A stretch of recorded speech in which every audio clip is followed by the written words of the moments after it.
Bem-vindo, sétimo ano, a mais uma videoaula e estamos aí dando continuidade ao estudo do capítulo 20, cujo tema central aí é o estudo dos vertebrados. Só que no capítulo 20 nós estaremos dando ênfase a 3 grupos: peixes, anfíbios e répteis. Na nossa última aula nós falamos sobre aí, introduzimos, a classificação dos vertebrados e demos início aí falando sobre os peixes. Na aula de hoje nós daremos continuidade a esse estudo e o nosso foco será os anfíbios. Porém, turma, antes eu quero revisar com vocês um assuntozinho aí que foi abordado na nossa última videoaula. Então, olha só. O filo dos cordados é composto de espécies que, em alguma fase da vida, apresentam algumas características. A notocorda, que é uma estrutura de sustentação relativamente flexível, que, em algumas espécies, essa notocorda ela dá origem ao que nós conhecemos como coluna vertebral, que é um tubo nervoso situado na região dorsal, fendas na faringe e uma cauda. Esse filo dos cordados ele é subdividido em 3 subfilos: urocordados, cefalocordados e vertebrados, que é o foco principal do nosso capítulo 20.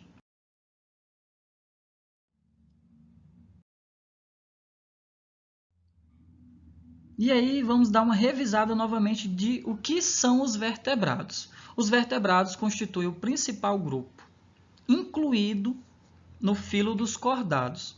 O subfilo dos vertebrados possui características significativas como a presença de uma coluna vertebral, protegendo a tão delicada medula espinhal. E nós, seres humanos, estamos inseridos aí nesse subfilo dos cordados, denominado vertebrados.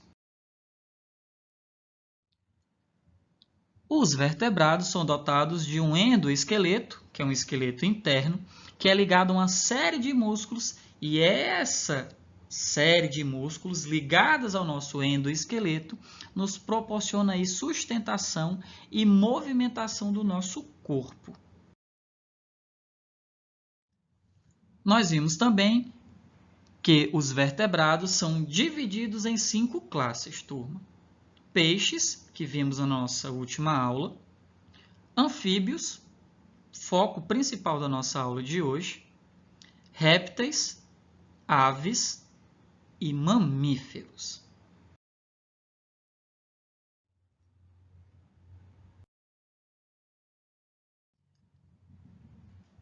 Então, turma, como eu falei para vocês, o foco da nossa videoaula de hoje são os anfíbios. Porém, vamos novamente ver ali uma revisãozinha sobre o que nós falamos na nossa última videoaula.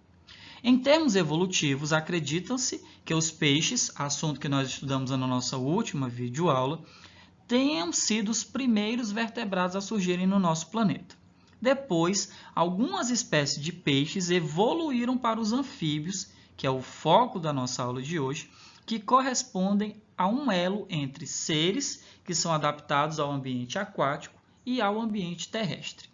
Provavelmente, turma, a partir dos anfíbios surgiram os répteis, que será o assunto da nossa próxima videoaula. Os répteis foram os primeiros seres vivos totalmente adaptados aí ao ambiente terrestre. Simbora, turma, então vamos aí começar a falar sobre os anfíbios. Os anfíbios, turma, são vertebrados que vivem parte da vida na água e a outra parte em terra firme. Por isso eles ganharam esse título, do qual anfi vem do grego amphi, que significa duas, e bio, que significa vida. Os anfíbios foram os primeiros a ocupar ambientes úmidos terrestres. Porém, continuaram a depender da água, assim como os peixes, para sua reprodução, e por não possuírem proteção para a desidratação, podemos aí citar essas duas características como exemplo aí de dependência dos anfíbios em relação ao ambiente aquático.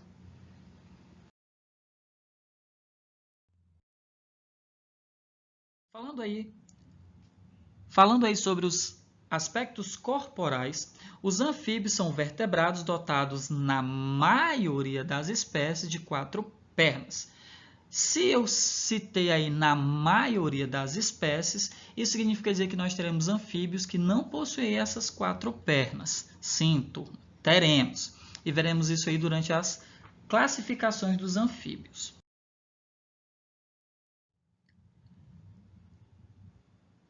Então, turma, geralmente quando jovens, os anfíbios vivem na água e respiram por brânquias. Já na sua fase adulta, vivem em ambiente terrestre. Respiram, então, aí por meio da pele, que nós já sabemos que o nome dessa respiração é respiração cutânea, e dos pulmões. A pele fina e úmida facilita a respiração cutânea. Essa umidade se deve a um muco fabricado por glândulas secretoras. A temperatura do corpo varia de acordo com a temperatura do ambiente. Por isso, eles são classificados como animais ectotérmicos.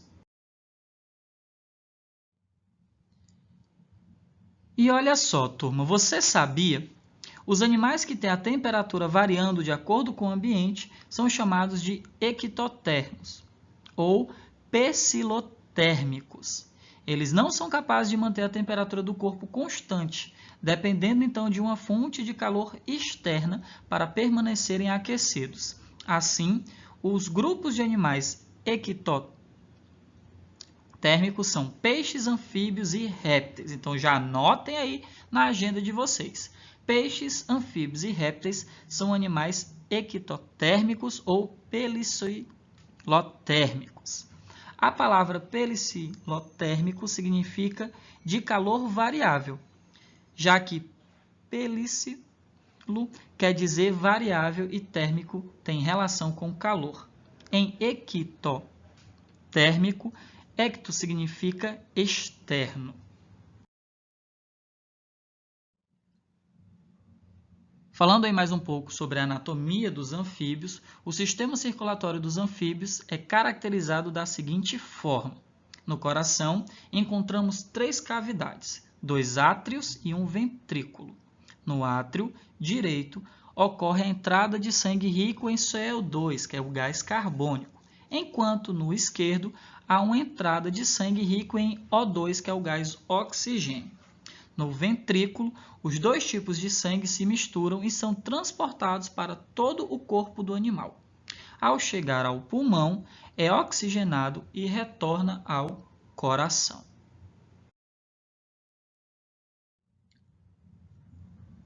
Outra incrível característica dos anfíbios, como o sapo, é a capacidade de alongar a língua como uma verdadeira lança pegajosa que captura aí a sua presa, normalmente invertebrada, como é o caso dos insetos.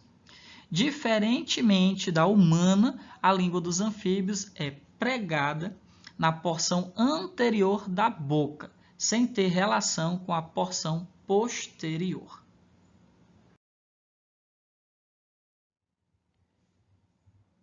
E aí, turma, os anfíbios podem ser divididos em 3 ordens: anuros, urodelos e ápodes.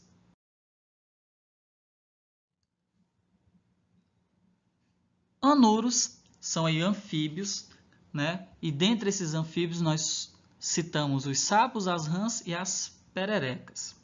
Então, anfíbios anuros são animais de pequeno porte e de adaptação para o salto, graças às pernas posteriores e alongadas. Além disso, são encontrados tanto em ambientes aquáticos quanto em terrestres, como o solo úmido, ou semiaquáticos, como o pântano. O grupo dos anuros emite sons usados muitas vezes pelo macho para atrair a fêmea ao acasalamento. O barulho que se pode ouvir nos brejos é provavelmente de um anuro. O som é amplificado pelas caixas vocais, podendo ser ouvido à distância. Algumas espécies de anuros, como os sapos, podem produzir veneno por meio de duas glândulas localizadas sobre sua cabeça, denominadas glândulas paratóides. O veneno é importante para a defesa, já que, se um predador for morder o sapo, entrará em contato direto com o seu veneno, sentirá um gosto terrível e, dessa forma, evitará uma segunda mordida.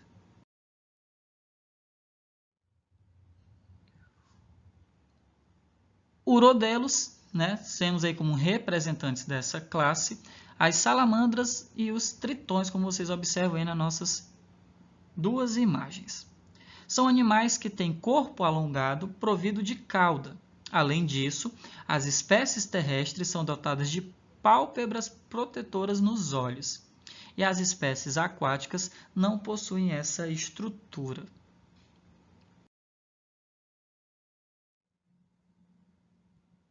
Ápodes têm como representantes as cobras cegas, que não apresentam pernas e vivem enterradas no solo ou em ambientes aquáticos. A cobra cega também é chamada de cecília ou boiaxica. Recebem essa denominação por terem olhos reduzidos e não funcionais.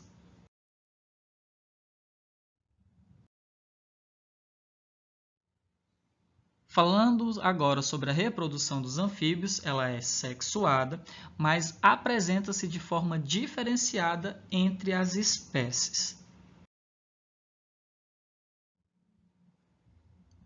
Nos anuros, como os sapos, as rãs e as pererecas, a fecundação é externa. Para isso, o macho abraça a fêmea, que lança seus óvulos na água, onde serão fecundados por espermatozoides. Quando o ovo eclode, surge o girino, nome que se dá à larva dos anuros. Essa larva é adaptada à vida aquática, apresentando para isso estruturas como cauda e brânquias. Na metamorfose da larva, surgem as estruturas que adaptarão o indivíduo adulto ao ambiente terrestre. A cauda regride, os membros se desenvolvem e as brânquias dão lugar aos pulmões. Nos urodelos, a maioria das espécies tem fecundação interna. Nas salamandras e nos tritões, o macho coloca os espermatozoides dentro de uma bolsa sobre o corpo da fêmea e, com as pernas, empurra para dentro da cloaca. O que seria a cloaca, galera?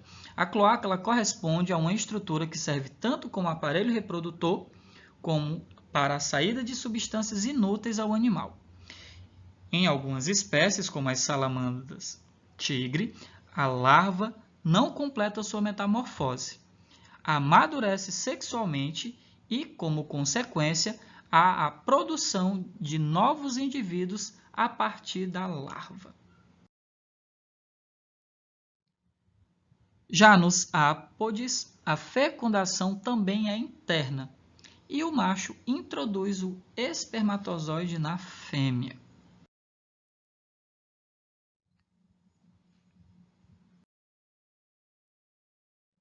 Falando agora aí sobre os aspectos ecológicos dos anfíbios, além de importantes na cadeia alimentar, servindo de alimento para outras espécies de animais, como as serpentes, por exemplo, os anfíbios atuam no controle biológico de muitas espécies de insetos e outros artrópodes. O controle biológico corresponde ao controle do número de indivíduos de uma espécie realizado por outra.